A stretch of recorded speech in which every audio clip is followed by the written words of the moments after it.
صحافی عمران ریاض خان کو حج پہ جاتے ہوئے احرام میں ملبوس وہ ایئرپورٹ جا رہے تھے تو راستے میں انہیں وہی نقاب پوش جو ہوتے ہیں سول کپڑوں میں ملبوس ہماری بہترین قانون نافذ کرنے والے اداروں کے لوگ انہوں نے عمران ریاض خان کو گرفتار کر لیا۔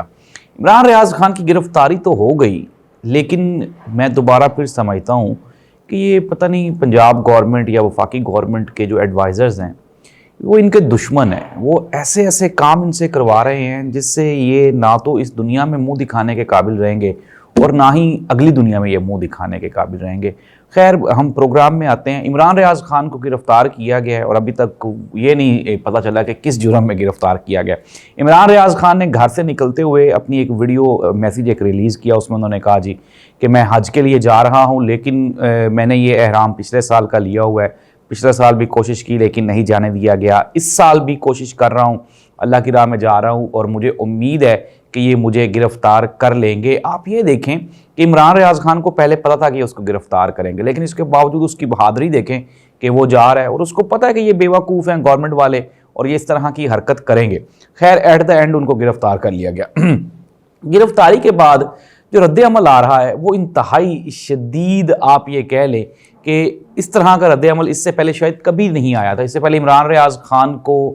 تقریباً اپروکسیمیٹلی کوئی 7 مہینے کے لیے حبس بجا میں رکھا گیا، جس کو ہم یہ کہہ سکتے ہیں کہ عمران ریاض خان کو اغوا کیا گیا تھا۔ اس میں ان کی زبان بھی آپ کے سامنے تھی، اس میں بھی وہ جو ہکلاہٹ تھی وہ مزید بڑھ گئی اور ٹارچر کیا گیا، مینٹلی ٹارچر کیا گیا تھا عمران ریاض خان کو۔ یہ سب کچھ کروا کون رہا ہے، کس کے کہنے پہ ہو رہا ہے اور یہ اس کے سائیڈ ایفیکٹس کیا ہیں، اس کے پیچھے کیا محترمہ مریم نواز صاحبہ ہیں، میاں شہباز شریف صاحب ہیں یا پھر کوئی اور لوگ ہیں، اس پہ بھی ہم لوگ بات کرتے ہیں۔ لیکن جو بڑے صحافی ہیں، حامد میر صاحب نے کہا کہ حج جو ہے وہ اللہ کی راہ میں ہوتا ہے اور حج سے روکنے والے وہ مسلمان نہیں ہو سکتے، اور عمران ریاض خان کو جو روک رہے ہیں وہ طاقتور نہیں ہیں، وہ کمزور ہیں، اور اگر وہ طاقتور ہوتے تو عمران ریاض خان کو وہ حج کرنے سے کبھی بھی نہ روکتے۔ دوسری جانب مولیہ مقبول جان نے کہا کہ یزید جو تھا اس نے مولا حسین علیہ السلام کے لیے مشکلات پیدا کی تھیں اور اس لیے انہوں نے اپنا وہ جو حج تھا اس کو عمرے میں بدلا تھا، اور اس سے پہلے بھی انہوں نے کہا کہ جو کفار مکہ تھے انہوں نے مسلمانوں کو اللہ کے گھر کا طواف کرنے سے اور حج کرنے سے منع کیا تھا۔ تو جو لوگ عمران ریاض خان کو روک رہے ہیں یا تو وہ یزیدی فالورز ہیں یا پھر وہ کفار مکہ کے فالورز ہیں۔ تو اتنے شدید رد عمل کے بعد مجھے نہیں سمجھ آ رہی کہ محترمہ مریم نواز صاحبہ یا میاں محمد شہباز شریف صاحب ان چیزوں کو کیسے ڈیفینڈ کریں گے۔ اور صدیق جان کا اس نے، چونکہ وہ صدیق جان قریب ہے عمران ریاض خان کے، تو وہ قربت سے دیکھ رہا تھا۔ ناظرین، میں آپ کو یہ بتا دوں اس سے پہلے کہ عمران ریاض خان نے روانہ ہونے سے پہلے اسلام آباد ہائی کورٹ سے باقاعدہ پرمیشن لی اور انہوں نے کہا جی کہ میں جانا چاہ رہا ہوں، آخری پرواز ہے، اور ججز نے ان کو بالکل پرمیشن بھی دی۔ پی ٹی آئی کا اس کے اوپر موقف یہی آیا ہے، انہوں نے کہا جی کہ اگر عدالتوں کے فیصلوں کو ایس ایچ او نے اور تھانے دار نے، اے ایس آئی نے نہیں ماننا تو پھر آپ عدالتوں کو تالے لگا دیں۔ جسٹس گل حسن اورنگزیب نے بھی ریمارکس کل دیتے ہوئے کہا تھا، انہوں نے کہا جی کہ اگر آپ اب لوگوں کو اللہ کے گھر کا طواف کرنے سے، حج کرنے سے بھی اگر روکیں گے تو یہ کوئی اچھی بات نہیں ہے۔ اور اس کے بعد پھر ہم نے دیکھ بھی رہے ہیں کہ اس کے ججز کے ریمارکس بھی آ رہے ہیں۔ انہوں نے کہا کہ یہ اس کے صدیق جان نے بتایا، انہوں نے کہا جی کہ جسٹس گل حسن اورنگزیب، اور انہوں نے کہا کہ جی آپ راہداری ریمانڈ لیں اور اگر ہماری ضرورت پڑی تو ہم آدھی رات کو بھی یہاں پہ بیٹھے ہوں گے۔ لیکن ابھی ٹل ناؤ عمران ریاض خان کو ماڈل ٹاؤن کچہری میں پیش کیا گیا ہے اور ان کے اوپر کوئی دفعات جو ہیں وہ لگائی گئی۔ عمران ریاض خان کی بیل ہو جائے گی، 2-3 دن میکسیمم لگیں گے، عید سے پہلے ہی ہو جائے گی۔ شاید یہ لوگ کوشش کریں کہ جس طرح سے بقایا لوگوں کو رکھا ہوا ہے اور ان کی فیملیز کو اور ان کو تنگ کرنے کے لیے، تو پریشر بڑھانے کے لیے شاید عید تک بھی رکھ لیں۔ لیکن عمران ریاض خان کے والد نے بھی کہا، انہوں نے کہا جی کہ ہم حق کی طرف کھڑے ہیں اور ہمیں اس پہ فخر ہے، اور وہ لوگ جنہوں نے عمران ریاض خان کو گرفتار کیا، اللہ تعالیٰ ان کی بھی مدد فرمائے اور ان کے لیے بھی کوئی بہتری فرمائے۔ لیکن ظاہر سی بات ہے 2 چیزوں کے لیے اس طرح سے بہتری ہونا ممکن نہیں ہے۔ بانی چیئرمین پاکستان تحریک انصاف عمران خان، انہوں نے آج ایک ٹویٹ کیا اور اس ٹویٹ میں انہوں نے کہا کہ پاکستان میں جو ذرائع ابلاغ کے سورسز ہیں یا پھر جو رائٹ ٹو انفارمیشن کا جو قانون ہے وہ بری طرح متاثر ہو رہا ہے۔ انہوں نے اس کو ایکسپلین کرتے ہوئے کہا کہ عمران ریاض خان کا ہی نام لیا، انہوں نے کہا کہ 6 مہینے اس سے پہلے بھی اس کو حبس بجا میں رکھا گیا، اس ٹارچر بھی کیا گیا، اور پھر ارشد شریف کا نام لیتے ہوئے عمران خان نے کہا کہ ان کو مجبور کیا گیا، وہ کینیا گئے اور وہاں پہ پھر ان کا مرڈر ہو گیا۔ اس طرح سے عمران خان نے معید پیرزادہ، صابر شاکر اور بھی کئی صحافیوں کا نام لیا، ایون کہ انہوں نے کہا کہ جتنے بھی صحافی ہیں یہ بیچارے مشکل اور پریشر کی وجہ سے ملک چھوڑنے پہ مجبور ہو گئے، اور صدیق جان اور سمیع ابراہیم کے اوپر جو مسلح لوگوں نے اٹیک بھی کیے، تو یہ صحافیوں کے ساتھ ہونے والے جتنے بھی مظالم ہیں، عمران خان نے کہا کہ یہ انتہائی افسوسناک ہیں، اور پاکستان کے حالات پہلے ہی شدید خراب ہیں، اور مزید انٹرنیشنل دنیا میں ہم ان تمام مظالم کے بعد، ان تمام زیادتیوں کے بعد ہم لوگ کہیں پہ بھی منہ دکھانے کے قابل نہیں رہیں گے۔ عمران خان کی یہ بات، اس میں کوئی مذائقہ نہیں ہے، کوئی جھوٹ نہیں ہے، یہ واقعی حقیقت ہے۔ دوسری جانب پنجاب حکومت نے وہ جو حد عزت کا قانون ہے اس کو بھی پاس پوس کروا لیا ہوا ہے۔ پیپلز پارٹی نے کوئی ایک ظاہر سی بات ہے، حکومت کے الائنس ہیں، وہ لوگوں میں اپنے آپ کو سچا ثابت کرنے کے لیے تھوڑا بہت وہ بھی کرتے ہیں، تو انہوں نے کہا جی کہ ہم اس قانون کو نہیں مانتے، لیکن آپ حکومت کے الائنس ہے، آپ مانتے ہیں یا نہیں مانتے، حکومت آپ کی وجہ سے چل رہی ہے، اگر آپ آج حکومت سے الگ ہو جائیں تو حکومت تو نہیں چل پائے گی۔ تو پاکستان پیپلز پارٹی کا یہ دعویٰ کہ وہ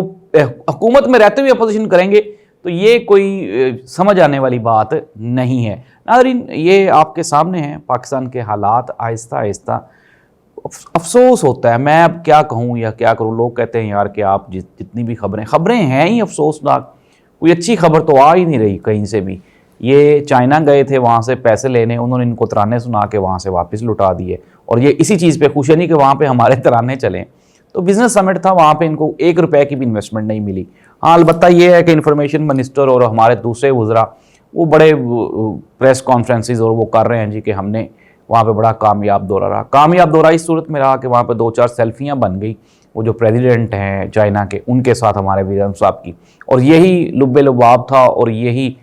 ہمارا جو ہے وہ حاصل تھا یا لا حاصل تھا اس پورے کے پورے دورہ کا۔ اور پورے دورے میں آپ کے سامنے ہی ہیں، جب بھی یہ جہاں پہ بھی جاتے ہیں تو یہ اپنے ساتھ وزیروں مشیروں کی فوج بھی لے جاتے ہیں، اس مرتبہ تو خیر افسران بھی چلے گئے۔